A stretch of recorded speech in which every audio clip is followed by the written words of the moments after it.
Hello, everyone. Good morning, good afternoon. We're going to get started in about 2 minutes or so, just to let everyone get settled in. But thank you all so much for joining us. We'll get the show on the road here shortly.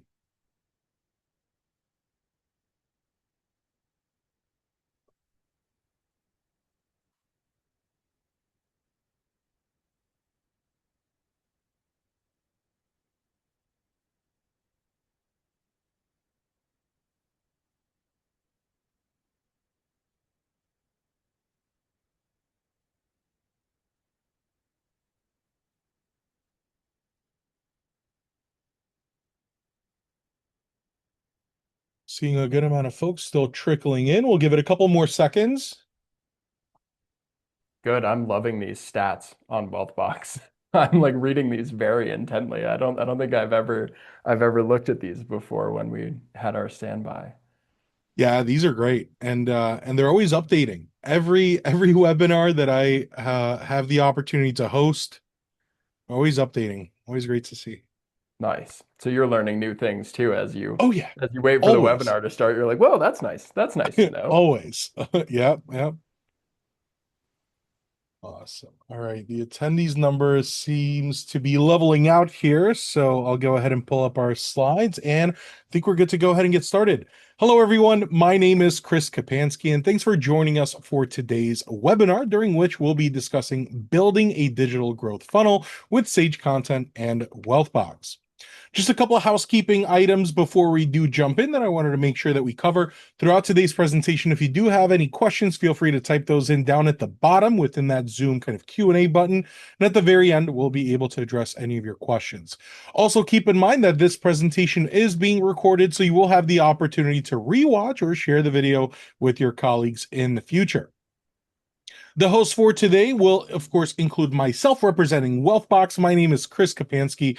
I'm the head of customer education here at Wealthbox. I've been with Wealthbox for almost a decade now. In that time, working with thousands of firms, helping them get set up with Wealthbox and really ensure that they get the most out of their CRM. For anyone that is not familiar with Wealthbox, Wealthbox is the number one rated CRM for financial advisors, known for its ease of use and high adoption. If you would like to see why so many advisors love Wealthbox, you can head over to wealthbox.com and click on book a demo to learn more. Joining me today is Nate Hoskin, co-founder and CEO over at SageContent. Nate, can you introduce yourself? Maybe tell us a little bit about SageContent? Absolutely. Chris, thank you so much for having me on, and I'm very excited to jump into this webinar. So I am the co-founder and CEO of SageContent. We help advisors do video, and then I'm also the owner of Hoskin Capital and RIA here in Denver. I'm a certified financial planner practitioner with a little asterisk to make sure I'm in compliance. Um, and yeah, I mean, I've been a practicing advisor for years and have only recently really started helping advisors build the funnels that I've had in my practice for a long time. So that's a lot of what we're talking about today. Awesome. Well, thanks so much for joining. So, without further ado, I'll go ahead and hand it over to you, Nate, to kick us off. Absolutely. So the whole goal of today is to hopefully share with all of you the digital funnel that has been extremely successful in my own business as well as within dozens of other advisors' businesses. And I want to start with a bit of a disclaimer. So my company, Sage Content, doesn't have anything to do with digital funnels, right? This is really just a labor of love of my own because we always get questions. We have a couple hundred people in our coaching groups. We have a whole lot of different like educational activities that we do with our network of advisors. And the question I get over and over and over is, okay, I'm doing marketing, quote unquote. I'm writing blogs or I'm making videos or I'm doing LinkedIn outreach. But then I need a way to capture the interest and the attention that I'm generating. I need a way to actually turn this into paying clients. And I've heard this idea of a funnel. So for me personally, this January, I had 611 visitors, which turned into 109 email subscribers, 4 meetings, and 2 new clients, right? So as you can see, there is kind of this funnel where you are directing traffic, you're capturing their info in some way, you're inviting them to schedule some time, and then you're inviting new families to work with your firm. It's a 4-step process, and in my opinion, it like I was kind of talking about this as we were leading into this webinar, that it feels a little simple to me. And that was one of my concerns when I started writing this out, was that I was worried that you all would be watching this and be like, man, all right, this is kind of baseline. Like, I don't know if I'm necessarily learning anything here. But I also think there's an elegance to that, that this doesn't need to be some amazingly fancy funnel that has all of these moving pieces that you don't really understand and you need to ask someone to implement for you. This is actually something that all of you could do over the next like week and a half. I rebuilt my own funnel in 2 days because we have a coaching cohort that launched in January. And I just rebuilt it so that I could show them a fresh slate and have all of my numbers go back to zero so that I could show you numbers like I was just showing you. So a digital funnel is a way of taking someone's attention and converting that into intention, right? You're converting that interest into intent. The way you do that is 4 stages. You have a landing page, you have a lead magnet, you have an email nurture, and then you have a call booking link. And today I'm going to explain what each of these different elements are. And mostly I'm just going to be showing you examples from how I'm doing this right now. Let's start with the landing page. The landing page just explains who you work with, and then it acts as kind of a house for your other resources. The thing is that this needs to be a very clean house, because I'm willing to bet that pretty much everyone in this webinar already has a digital funnel of some sort. The problem is that the landing page is the home page of your website. The lead magnet is just an invitation to sign up for your newsletter. The email nurture is just receiving your newsletter, and then the call booking link is just the baseline Calendly booking link, right? Many of you are already doing this funnel.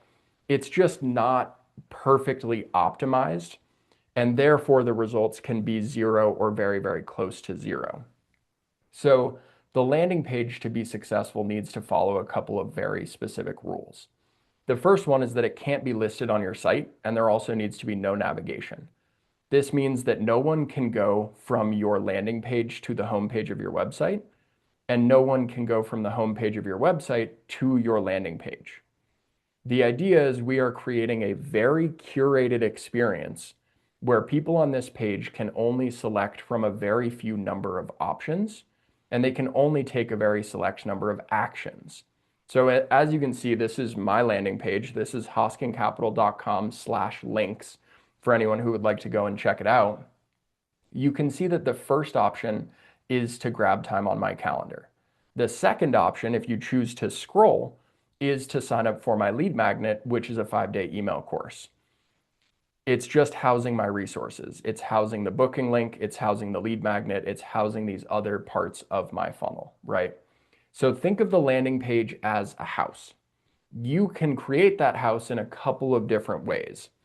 You can do a VSL style, or you can do a link style. So what I was just showing you, this is a links style. The link style is where you just have buttons that lead to the different parts of your funnel. So you have a button that leads to your call booking link, you have a button that leads to your lead magnet, so on and so forth. A VSL stands for a video sales letter. And a video sales letter is usually a 5 to 8 minute video that is explaining your service and essentially why someone should buy it, right? It's also doing all of those fun things like providing proof, handling objections, and actually giving them a call to action. So if we think about the link style, the way that I've built my landing page is I have a headshot, I have my name and certifications, and then I have a block of text explaining who I work with, who I don't work with, and the transformation I help my clients create, right? Then I have a button to invite them to schedule a call. So the assumption is that someone who has very high intent arriving on my landing page is going to book a call with me immediately. And that's the highest leverage action for me as a business owner. So that's the first option I would like to provide to them. But we can also assume that some people aren't willing or ready to take that step yet. So what they're going to do is they're going to scroll, and they're going to be presented with another option, which is the option to download the lead magnet, right? So now think of the lead magnet as a net inside your house. We'll talk about that in a little bit. With the video sales letter, you're going to have instead a headline and a subtext, right? So this headline needs to be something that stops them in their tracks. And then the subtext needs to provide a little bit of extra context or a little bit more explanation, giving them good reasons to hit play and watch this video. When they're watching the video, they're then going to understand the claim. They're going to hear your proof. They're going to have all of their objections handled. And if it's a good video sales letter, they're going to be incentivized to actually book a call. Right below the video, there's going to be a form that they can fill out, and then they're going to go ahead and schedule that call. Same thing goes over on the link side. The difference is that they click schedule a call first, and then they're presented with the form, right? So to wrap up the landing page, you have two ways of doing it, but really you're just building a house that allows people to open very specific doors, not all of the doors that might be available. And you're giving them really, really good reasons to go through those doors, right? So I'm going to go through the door and schedule a call, or I'm going to go through the door and I'm going to provide my email address in return for some value, right? So let's think about that second door. The second door is your lead magnet, which means that someone is going to give you their email address and they're going to expect something valuable in return. I would make the argument that a lead magnet should probably be valuable enough to sell, meaning you could sell this to someone for $100 or $1,000 or something along those lines. I would say that the best way to think about the lead magnet, though, is that when someone finishes your lead magnet, they finish reading the PDF or they finish your email course, they should say, wow, now that I understand this, I would have paid money for it, right? That's the emotion we're trying to trigger with the lead magnet is I got so much more value than I exchanged in cost, right? I exchanged my email address and I got way more value than I was expecting. Your lead magnet should also solve a micro problem, meaning you shouldn't try to solve everything that a financial planner can solve. You should try to highlight a couple or even just one tiny little thing that can be solved, right? So for me, I wanted to explain why money is stored energy. So I wanted to present a different way of looking at the role money plays in your life. I wanted a budgeting method that didn't feel like punishment. And then I wanted to tell people where their money should actually live to start to grow tax-free, or at least in some tax-advantaged way, right? So I make 3 promises in my lead magnet, and I actually deliver on about 10 of them. Again, the hope is that they come in expecting 3 answers, they receive 10, they feel like there's a value cost disparity in their favor, right? One big thing to highlight here is that there should be no ongoing work from you. Like you should not have to fill out a template financial plan for someone and send it to them. Or you shouldn't be taking their submission of a form and using that to create a deliverable to send to them. The idea is that you should build this once and automate it. It's not something you should be doing and spending your time on. It should also not be easily reproducible. So what I mean by that is there are plenty of advisors who have a lead magnet that is just a sheet of all of the tax numbers you need to know for this year, right? So like what are the tax brackets for MFJ versus filing single, those types of things. I would argue that that lead magnet might be very valuable, but it's very reproducible. Any advisor could have that. And your viewer or your visitor could also go and get that value very easily from someone else. So there are 2 ways to provide value that is not easily reproducible. The first one is something that you know better than anyone else. So like a pair of clients that we have are probably the smartest people I've ever met when it comes to FRS, the Florida retirement system. And so their value that they can provide talking about micro problems within the Florida retirement system is truly impossible for most people to reproduce. So you can do it with expertise. The other option is you can do it with personality. I would make the argument that I am like an A- advisor, right? I don't necessarily have something that I am better than any other advisor at. And so the way that I differentiate is with vulnerability and making it personal, right? So the first email in this email course talks a lot about where I first heard the term stored energy, which was read in the eulogy of my uncle who had passed away of cancer at 54, right? So sharing these personal stories and sharing these stories of my clients allowed me to deliver value that any advisor could deliver, but in a way that is not easily reproducible, right? So two ways that you can solve that, and also just making sure that you could deliver this lead magnet as many times as you wanted, right? You shouldn't have to do any extra work because the hope is that you get 109 submissions like I did this month. If I had to deliver something 109 times this month, well, I would spend a disproportionate amount of time just doing that, even if it only took me 5 minutes per submission, right? So you want to make sure that it's exceptionally scalable. Um, you can put together a lead magnet in a million different ways. You can make it an email course, which is what you're seeing on screen right here, where you send them 5 emails one day after the other, and you put all of the value of the lead magnet inside the body of the emails. You could do a video course that you host on your website. And when they sign up, they get the ability to go to that page and watch a series of videos. You could also provide them with a template. So they go through and they fill out a financial plan for themselves using your template or your Excel spreadsheet. You can give them checklists, you can give them communities, you can give them webinars. There are so many different ways that you can deliver a lead magnet. Regardless of how you choose to create your lead magnet, the delivery method should never change. And what I mean by that is if you pre-film a webinar, so you record an hour of content, just like this one, for example, and you want to provide that on a landing page so that someone can exchange their email address for the ability to watch that webinar. The way that you should deliver that webinar is in an email.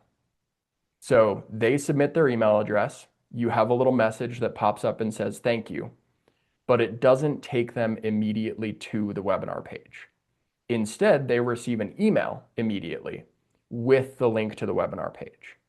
So why would we do that? Well, we would do that because it will whitelist our contact in their inbox. It will show that they've already opened and clicked on one of our emails, which generally tells the email provider like Gmail or Outlook that you trust this source, right? Which means that they're going to get your next email that you inevitably send. They also will start to associate your emails with value. So when I open an email from Nate, I get something valuable, right? Therefore, if Nate sends me another email, I should probably open that email with the expectation of value. What we're doing is we're preparing them for when we send them emails that invite them to book calls with us, right? Because we want them to open those emails and we want them to click on those emails. This is also the main reason why I chose to do an email course rather than putting together a PDF or something along those lines. It's because if I send you 5 emails and you get a huge amount of value from each of those emails, then if I send you a 6th email inviting you to schedule a call, you're very likely to open that email because the other 5 were awesome, right? I think the email course is the best way to train someone to open my emails, and that seems like the best way to go when I'm thinking about converting them to being a paying client. We have implemented email courses both at Hoskin Capital and at SageContent, and they've been amazing because we get to deliver a massive amount of value, but then we also have a very, very engaged base of email subscribers, right? So as you can see, when someone signs up for Stored Energy, they get tagged and then they get enrolled in Stored Energy as the email course. That sends them 5 emails over the course of 5 days. And then they're in the conclusion and sales sequence, which is another 5 emails that are around client stories and that sort of thing, which is really the next thing we're going to talk about, the email nurture. So you did all the work to exchange value for an email address and you got someone's email address. Emails are such a valuable asset of a business, particularly when they are warm email addresses, because that means that someone trusts you enough to receive your emails. And like Chris, you and I were just talking about this ahead of this webinar, that people tend to feel safe in their inboxes because their inbox doesn't have an algorithm. The inbox doesn't have all of these things that make us assume that we're always going to be advertised to or we're always going to be inundated. we have a level of autonomy in our inboxes that we don't necessarily have when we're interacting with kind of the wide internet world. And so in that assumption is also the fact that people are more likely to take action out of their emails than they are out of something else, right? Which is why we would kind of take this circuitous route where we might be making content, we're writing blogs, we're writing LinkedIn posts, we're making videos, and then we're using those videos to get attention, to get someone to sign up and give us their email so we can provide them with more content. The reason we would take that circuitous route is because once we're able to send them emails, they're much, much more likely to convert. I had a great conversation with Patrick DeCesar, who does a lot of email marketing for advisors. And he said that it's a pretty reasonable expectation that for every 100 email signups you get over the course of 90 days, you could expect to have 5 appointments, right? That is a massive, massive conversion rate when it comes to marketing. And he's actually the guy who contributed these rules, the pain, success, objection framework. So when someone signs up for your lead magnet, you're going to strike while the iron is hot. And you're going to immediately send them an email. And that email is first going to highlight a pain point that they are experiencing, right? So the first email highlights a pain point and presents a potential solution. The next email is a success story. So what's a success story you've had for a client? What's a transformation you've created for a client? That sort of thing. The third email would then crush an objection. So what is some reason why they wouldn't work with you? What is some reason why they would wait or delay working with a financial planner or a wealth manager? Let's get that objection off the table. And then we would rinse and repeat, right? We would do that again. So the email nurture is going to send them emails quickly, and it's also going to last about 3 months, right? Because you and I all know that a lot of wealth management is a timing game. There are a lot of life events that cause people to look for wealth managers and financial planners, right? And so if they're not experiencing that life event now, there is absolutely a chance that they will experience that life event in the next 3 months, and we want to be the first person that they think of. There should also be no pass-through information. This is a huge mistake that advisors make when they write emails, is they just become a conduit for news. So they'll send out in their newsletter, they'll say, here's where the S&P 500 is this week. Here's where the NASDAQ is this week. And I've always thought that was so counterintuitive because the whole thing that we preach to our clients is that they shouldn't be taking action on the noise, right? They shouldn't be worried about what's going on in the markets right now, but then we're sending them a newsletter that's telling them what's going on in the markets. So being this pass-through information conduit is really not serving you, and it's not serving your clients or your prospects. The other thing that I highly recommend not doing is having this AI or like just get it done mentality. Email nurture is something you only need to write once. And if you want to send an email a week, that is not a lot of emails to write. So it is absolutely worthwhile to sit down and write this email nurture once and really take it seriously, do it right and do it once, instead of feeling like you tossed it together and then you're wondering why you're not getting results. There are a couple of different frameworks for doing email marketing. These are a few that I've extracted from mentors, from people online, from colleagues, that sort of thing.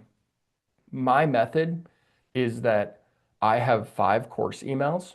So I promise them a 5-day email course, and they receive those 5 course emails over the course of 5 days. Sorry, I said course a lot. Then they receive 5 sales emails. So they receive those 5 sales emails once a day for the next 5 days.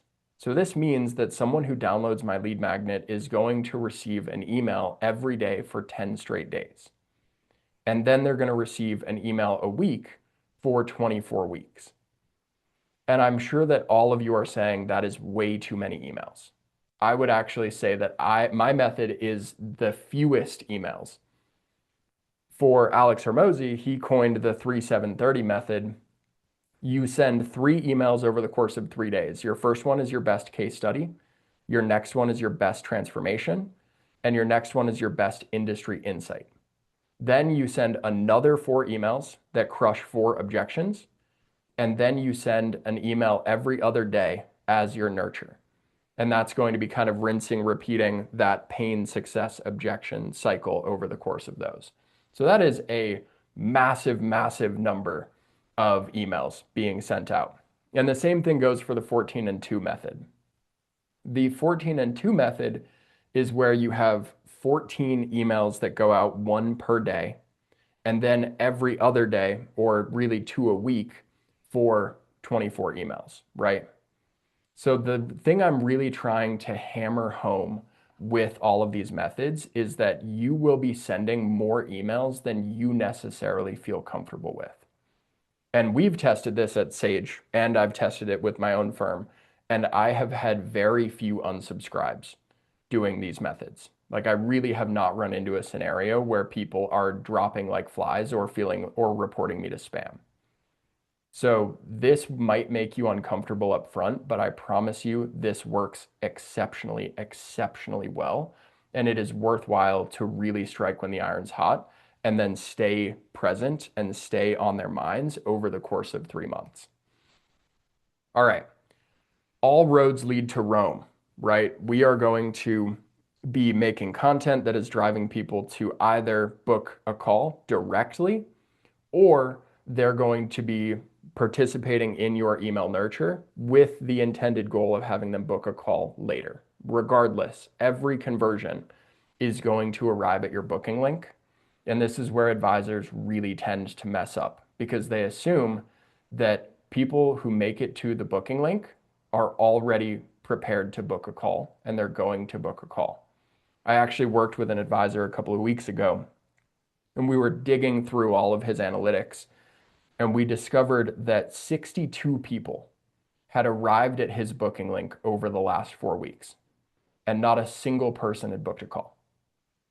Meaning that 62 people had made it through email nurture, they had made it through the content, they'd made it through the landing page, they had had some level of intent to book a call, and they had made it to the booking link and they hadn't booked. And so we had to find out why. Well, what we discovered was that the booking link had been the neglected part of the funnel. The assumption was that by the time they make it to the booking link, they're just going to book, and it's not true at all. What really happens is that this is actually the moment of highest indecision for people, right? You're about to hand over your contact information, and you're about to hand over 30 minutes to an hour of your time. That's a big decision to make, right? And so this is actually the point where it is most likely that someone is going to leave your funnel and not actually take an action. And it's a dangerous one too, because now if they leave your funnel, you can't catch them in a net. They're not going to go back and download your lead magnet. They're just going to exit out of your website. And so this is a really dangerous spot for people to be in, where they're right on the cusp, but if they leave, we will never know they were there, except looking at the traffic numbers. So your booking link needs to have a description. As you can see, I have a description in here that is talking about exactly who you're going to speak with, why we're going to be having the conversation, and then I would call this like a hope line. At the very least, I hope you will leave having learned something new about your finances. This is designed to be risk reduction. It's like, well, if I take this call and I decide not to work with them, at least I'll learn something new. So it's reducing the risk that I'm going to completely waste my time by booking this call. It will also have an in-depth form. So the in-depth form should do some level of qualification. So qualify your leads. Don't take conversations that are going to waste your time. I agree with that absolutely. And I know that many of you right now are thinking, well, if I'm marketing, like what if I get bad leads? I don't want to spend all my time on calls that are not going to be worth it. I don't want to be meeting with someone that has $100,000 in assets. Like, that's not worth my time. The way you handle this is on the form. So for me, I work with Henry's, high earners, not rich yet. So I ask them to self-elect. Would you describe yourself as a high earner, not rich yet? I chose to leave this open rather than having radio buttons that they could select from, because I have found that there are plenty of people who have $2 million in investments and make over $1 million as a couple and consider themselves to be high earners, not rich yet. And so I don't necessarily want to tell them what my minimum qualification is, which is about 250K as a couple and less than $500,000 invested, because I want them to select whether or not they agree with my niche. I also want to learn more about them. This is where I find they tell me stories that actually improve the sales call, because then I have something personal that I can reference on the call.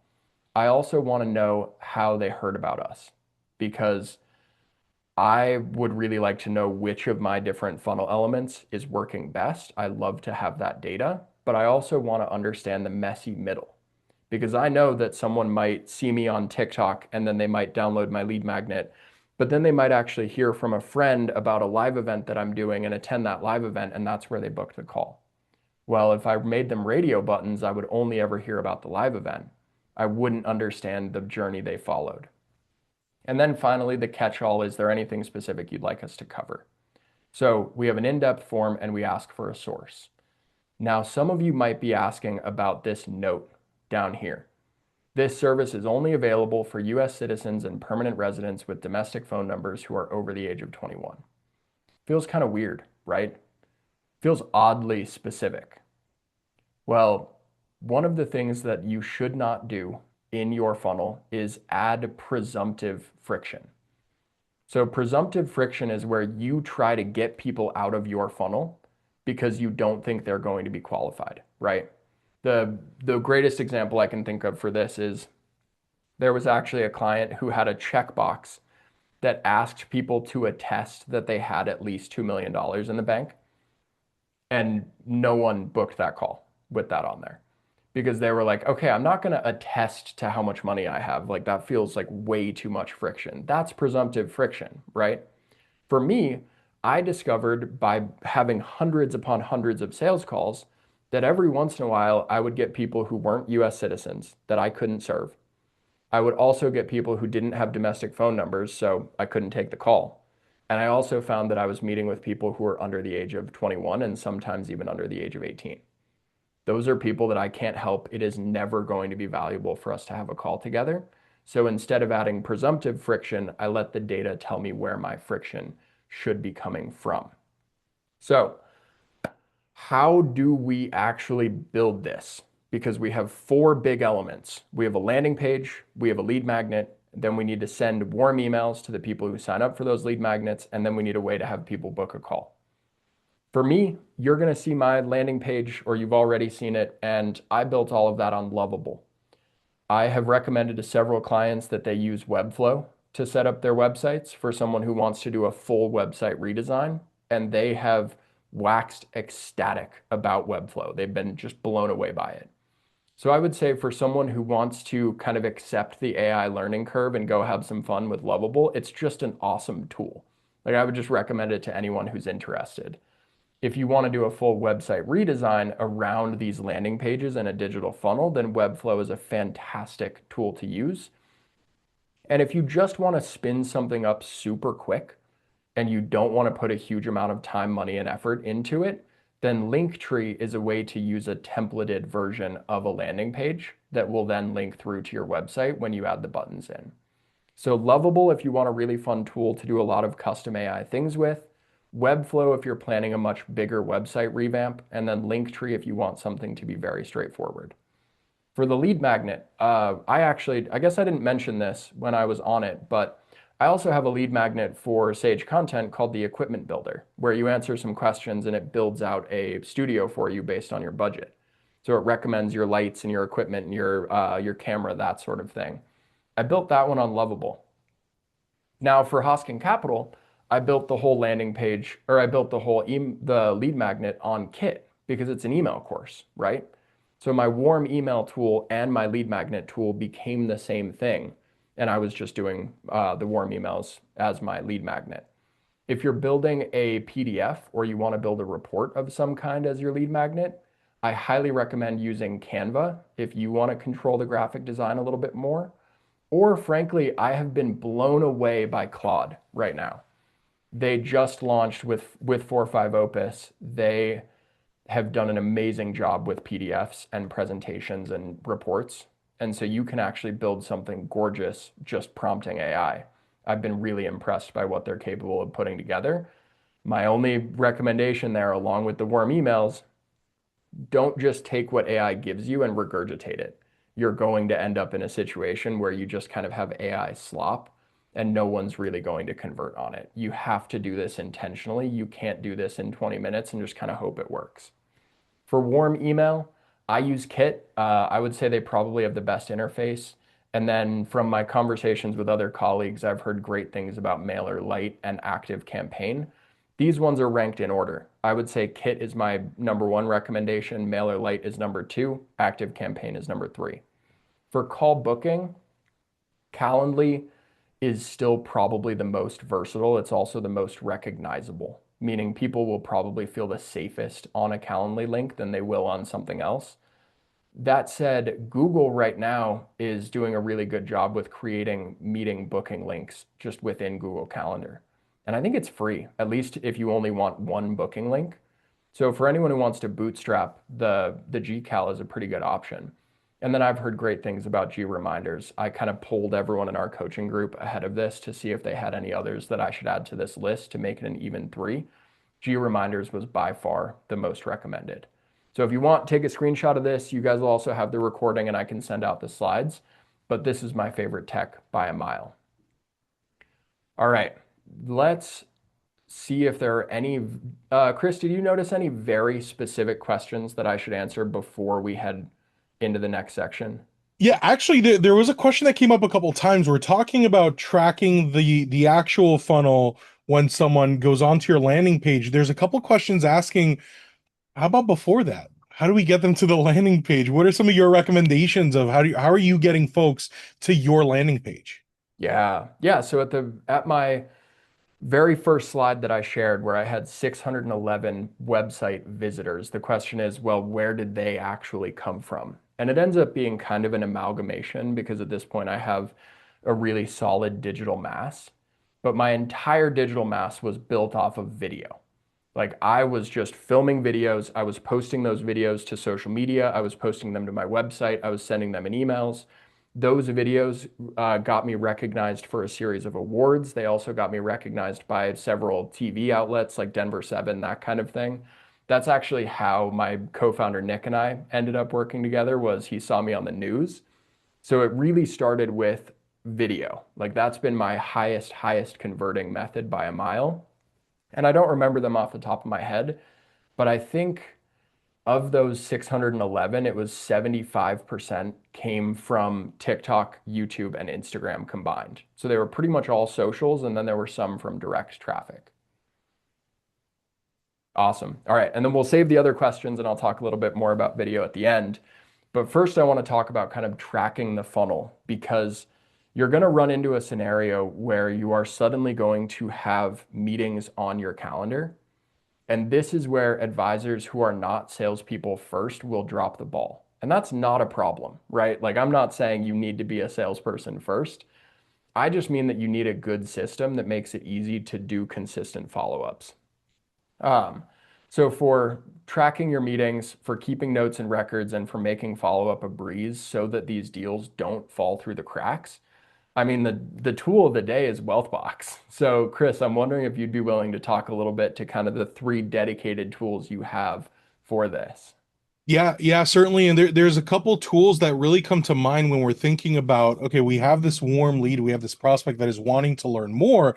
And we see in the snapshot at the very top, our pipeline funnel, the opportunity tracking, the ability to actually track the way that your sales kind of approach operates, being able to track your probability of percentage once you actually get into those phone calls, once you get into understanding where are they in their decision making process.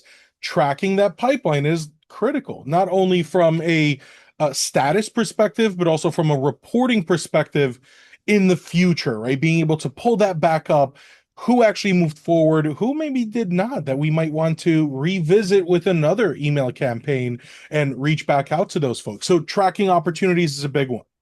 Workflows. This is kind of like looking at the way that Kit operates by sending those emails automatically. This is now going to hold your hand throughout what you should be doing. What is the cadence that you should be taking? At what point are you calling out to the individual? At what point are you maybe sending a personalized email based on the last conversation? And at what point you're actually pushing things out like forms and onboarding these clients, right? Once they do decide to move forward. And then we look at the individual meetings. So we have, as Nate, you had mentioned, Calendly to actually get that on the schedule and be able to meet with the individual. Meetings in Wealthbox allow you to track everything behind the scenes of that meeting. And with the additional AI note taker add-on that we have in Wealthbox, it'll provide you with a summary. It'll provide you with an AI generated follow-up email and even ideas, recommended tasks on how to follow up based on that conversation. So these are just three tools out of a lot of different capabilities in Wealthbox of tracking, customized information about your prospects and clients, and being just really ensuring that you're following up every certain amount of time, making sure you're staying compliant with your annual reviews, right? These are all just a couple of different features, but tracking your pipeline once they come in through the door and making sure that they're hearing from you from beginning to the end is critical. And Wellbox certainly do that for you as a very intuitive, very efficient platform. I love it. And Chris, I had three very measurable stages in my business. The first one was when I was posting on social media without the funnel that I just described. I got over 14 million views before I put this funnel in place. I don't even want to think about how many opportunities I missed. And then I finally put the funnel in place and I got a huge number of emails, but I was not growing very fast because I didn't have any follow through. I didn't have a way to track those opportunities. And I wasn't really a trained sales guy, right? I didn't really know how that was supposed to work. And so it wasn't until I started tracking those opportunities and being very clear about my follow-ups that I actually started to capture the clients who wanted to work with me. They just weren't ready to say yes on the first call. And then we hit the third stage where I had the follow through and the funnel and the filling of the funnel, which we'll talk about in a second. And I onboarded about 172 clients in 9 months. Like it is not something that can exist without the other. It is about creating this entire apparatus that works within your business. That's where stuff starts to look like magic. Like that's really what I've been focused on. That's how this webinar came about. That's how I've done all of this research is I really wanted to understand how there are certain advisors who do things that look like magic. It looks like it should be impossible. And the other piece, the piece we haven't talked about, and we only have about 15 questions in the Q&A asking about how I got people to my landing page in the first place, right? So we have the landing page. Where do we put it? How do we actually make it work? But before we talk about that, I want to talk about the Ferrari fallacy because this is the biggest misconception in marketing, in my opinion. And it comes from the guy, Enzo Ferrari, because he quoted, "I don't do commercials because our target audience is not sitting around watching TV." And you would be blown away by how much this quote has poisoned small businesses and the work that they do on the marketing side. Because then they believe that not going to where their clients actually are is going to lend them some sort of prestige. But they don't realize that, like Lewis Hamilton, who drives for Ferrari's F1 team, he has 42.5 million followers. Ferrari itself has over 50 million followers just on their Ferrari page. They have cultural persuasion. People are taking pictures of Ferraris outside of nice hotels. They have demand inversion, meaning they quite literally send denial letters to people who try to spend millions of dollars on a car. And they have media saturation. They appear in so many different movies and that sort of thing that they are allowed to not meet their clients where they actually are. But I think you guys and I understand that there is no data to support the fact that rich people don't watch TV. And there is also no data to support that your ideal client isn't on social media. And yet I hear this advisor assumption so much where they say, okay, I'm going to go out and market, but I'm not going to do social media because my ideal clients just aren't there. And one of my favorite clients, Alicia, actually said this, and then she followed up with an email less than a month later saying retainer agreement signed and paid. And since then, she has closed 6 clients. Like this is an assumption that I believe is doing a lot of damage to advisors as a whole because video accounts for 82.5% of all internet traffic. There are 6.04 billion internet users and there are 5.66 billion social media users. At what point would it be reasonable to say that your ideal client is using the internet? Well, we've reached a point where if they're using the internet, it is a tiny fraction that is not participating in some way with social media, right? And for any of you wily guys out there, I totally understand you're saying, all right, well, everything on this outer rim are the people who are making millions of dollars and the people who are age 65 plus, right? And then it's all the youngins down in here. Well, 64% of people over 65 are using YouTube. More than half are using Facebook. Smaller percentages on Instagram and TikTok, but now that I've been doing this for 5 years, I can tell you that these numbers double every single year, especially in the 50 to 64 range, where we can see that consistently 30 all the way up to 85% of people are using these platforms. So I'm not going to surprise anyone when I tell them that the number one way I filled this funnel is with social media, specifically posting videos to social media consistently and making it part of my marketing practice. And for me, that was the easiest way to do it. It was the most personable way to do it. I didn't feel like I was faking anything. And it was the most scalable because I could batch these videos out 30, 40, 50, 60 at a time and then not think about my marketing for an entire quarter. And I could get all those videos scheduled and posted, and then I could turn right around and I could go ahead and work on my job, right? Like I could go and do my day job rather than feeling like I had to be a marketer. And that to me was just so, so valuable. So no one's going to be surprised that social media is the thing that I think is what really just breaks the floodgates wide open for advisors. And that is how you fill the funnel that you implement so that then you can have hundreds of people going to your lead magnet. You can have dozens of people scheduling calls and you can create that critical mass that turns into an incredible growth rate for your business. And I mean, Chris, you should hear some of the stories nowadays. I mean, there are several advisors on YouTube right now that are adding hundreds of millions in new AUM off of YouTube. I mean, there are people on Instagram that are just building their businesses from scratch. It's amazing how much it's changed, even since you and I started working together and doing webinars like this. Like you saw our initial stats, and it's just gotten unbelievable since we first started talking about it. So I will finish this off by saying, I do want to make you guys an offer really quickly. I mentioned our coaching programs. I'm always the head coach. So I just love to coach advisors. And we have found that Sage, our software platform, has been the easiest possible way to help you guys scale video, right? So if you use the code WB2026, you're going to get 10% off editing credits. Or if you want to sign up for Sage Production, you'll also get 10% off there. And you'll be automatically enrolled in our 4-week coaching sprint. We're going to do landing pages and profiles for the first week. Then we're going to do the lead magnet and nurture. Then we'll do the booking links and the tracking, and then we'll do video production at scale. So everything that I covered today, I'm going to go really in depth on, show you guys way more examples. And all you have to do is be signed up for Sage so that when we talk about video production at scale, you actually have the tools that make it possible to do it without making it your full-time job. So I think with that, we can jump into Q&A. Any thoughts, Chris? Yeah, no, there's a lot of really, really good questions. I've been keeping an eye on this.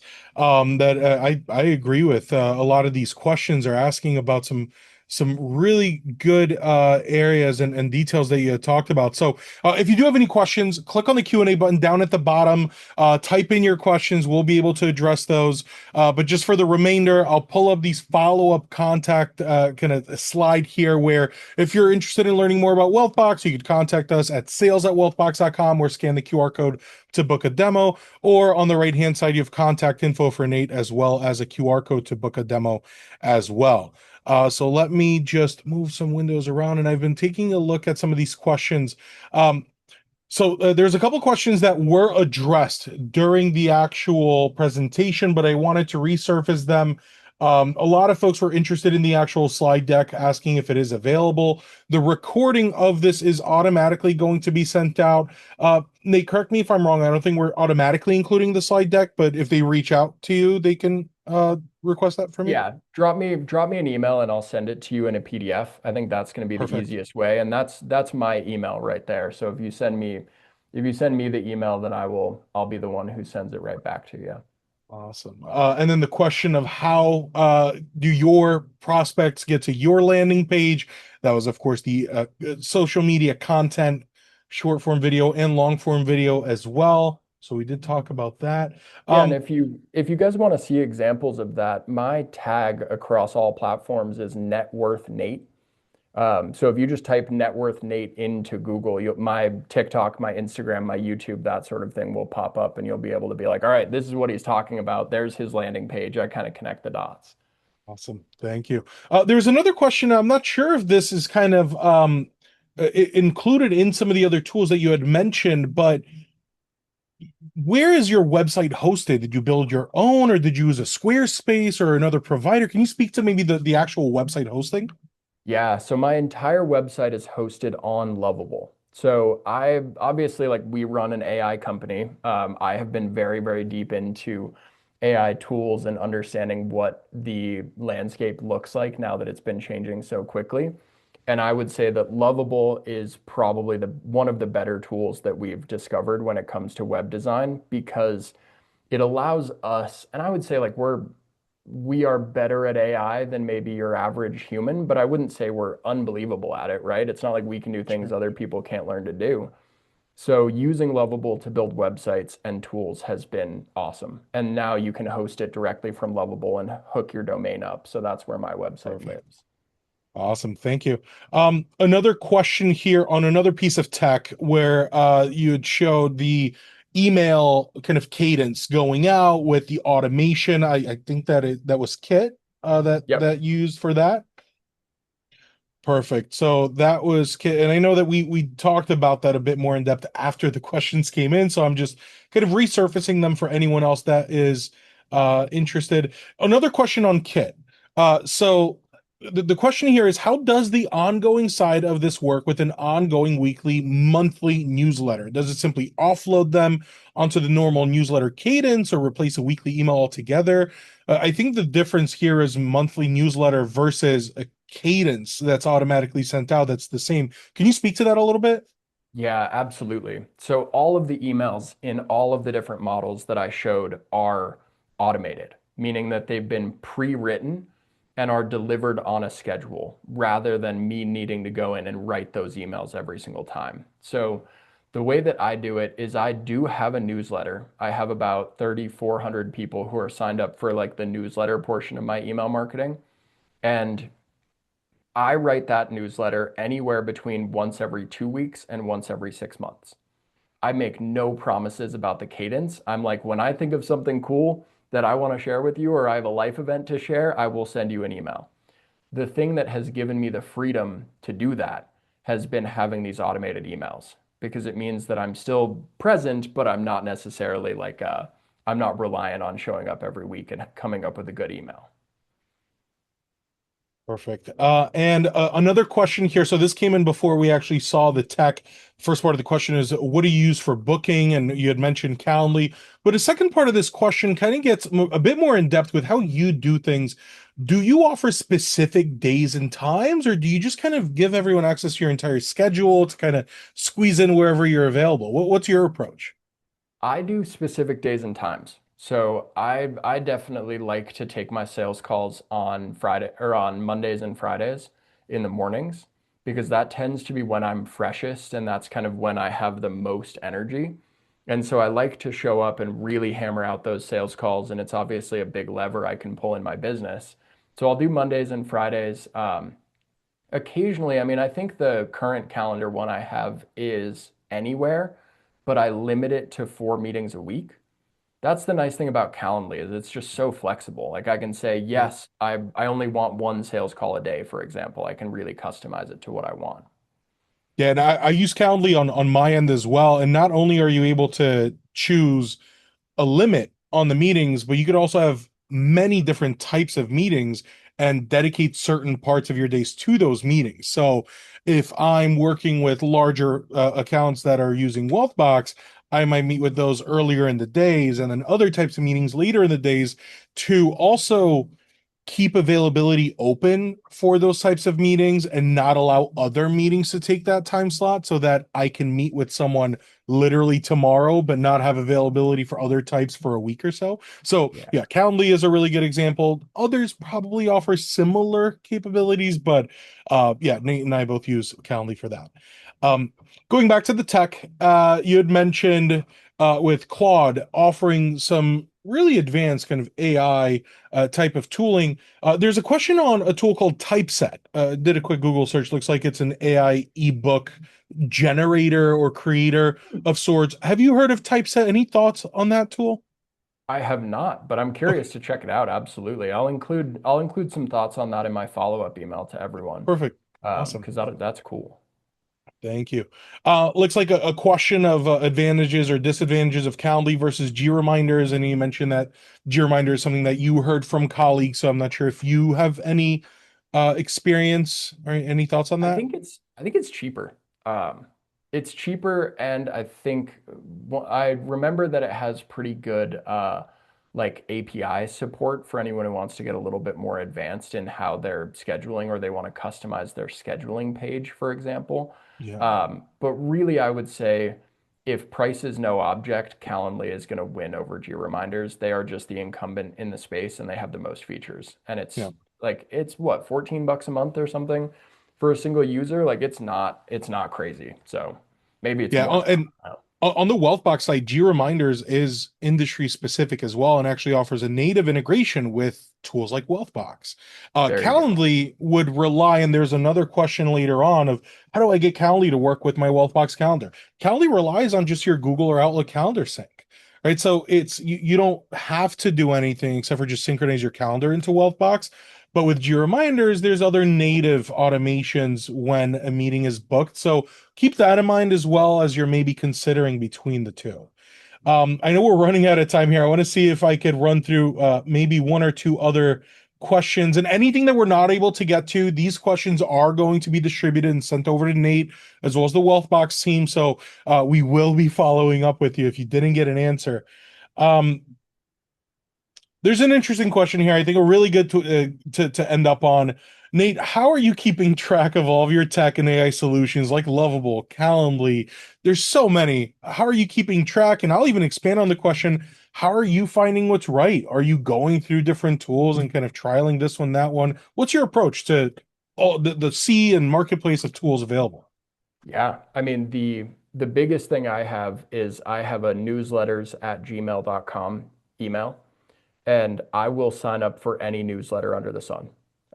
If I see an AI tool, I will 100% put my email in there and get their emails. And then once or twice a week, I will just hop in and read through those and quite literally by subject line, whichever subject line I think is the most interesting, I will read about those. The other one is podcasts. I would say I'm kind of podcast agnostic. It's just whatever pops up on Apple Podcasts for me. It kind of knows me at this point. Um, but those two have been probably my number one discovery points when it comes to new tech. And then for tracking, I'm pretty vicious about tracking. Like if I don't use it, I don't care.